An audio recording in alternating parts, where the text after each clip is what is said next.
সেনাপতি, কোথায় আমার সেনাপতি? শাহাদাত মহারাজ। তুমি এতক্ষণ কোথায় ছিলা? মহারাজ, এতক্ষণ আমি একটু বাইরে ছিলাম কাজে। তোমার এত কিসের কাজ?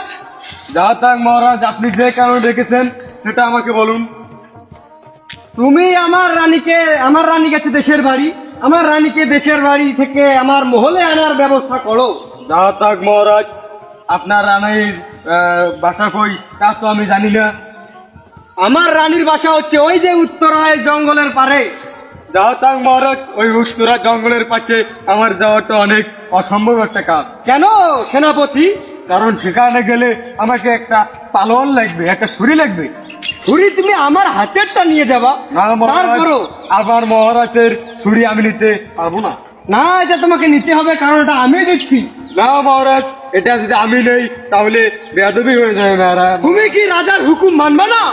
না মহারাজ, আপনি যেটা হুকুম দিয়েছেন সেটা হুকুম আমার কাছে। তুমি রাজার উপরে কথা বলো। তুমি জানো আমি কি করতে পারি? জানি তোমার- মহারাজ। আমি তোমার গর্দান এখনই নিয়ে নিতে পারি। তা জানি মহারাজ, আপনি আমার গদ্দার এখনই নিতে পারেন, কিন্তু আমার গদ্দার নেওয়ার আগে আমার যে বেয়াদবিটা হবে, বেয়াদবিটা কিন্তু মাফ করবেন। এখন সেটা বড় কথা না, না, তুমি আমার রানীকে আনার ব্যবস্থা করো। অবশ্যই করতেছি। যাও, এখনই যাও, তাক মহারাজ। যাও। গুপ্তচর, কোথায় আমার গুপ্তচর? আদেশ করুন মহারাজ। তোমার আসতে এতক্ষণ লাগে? না মহারাজ, আমি ভোজন করছিলাম মহারাজ। তোমার ভোজন করা এখনো শেষ হয় না? না মহারাজ। তোমাকে আমি কিসের জন্য ডেকেছি তুমি কি জানো? না মহারাজ, আপনি তো আমাকে বলেননি কেন ডেকেছেন। তোমাকে আমি আগেও বলেছি, তুমি কি খেয়াল হারিয়ে ফেলেছো? না মহারাজ, আমি খেয়াল হারাইনি, তবে আরেকবার বলতে হবে আপনাকে। বলতে হবে আবারও? জি মহারাজ।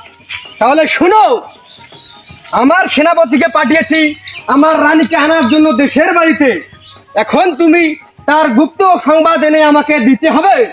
এটাই তোমার কাজ মহারাজ, আপনি যা ভালো মনে করেন। আপনি এখনই চলে যান আমার সেনাপতির উদ্দেশ্যে এবং আমার রানীর গুপ্ত খবর এনে দিতে।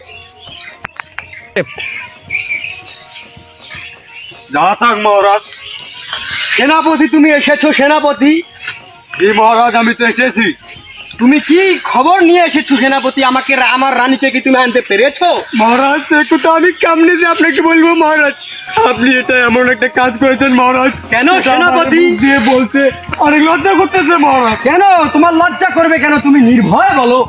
না মহারাজ, আপনি যতই নির্ভয় বলতে বলুন, তারপরও আমার একটু ভয় লাগতেছে। তুমি কি এই কথা কি আমাকে বলবা না? অবশ্যই মহারাজ, আমি তো এই কথাটা বলার জন্যই আপনার কাছে এসেছি।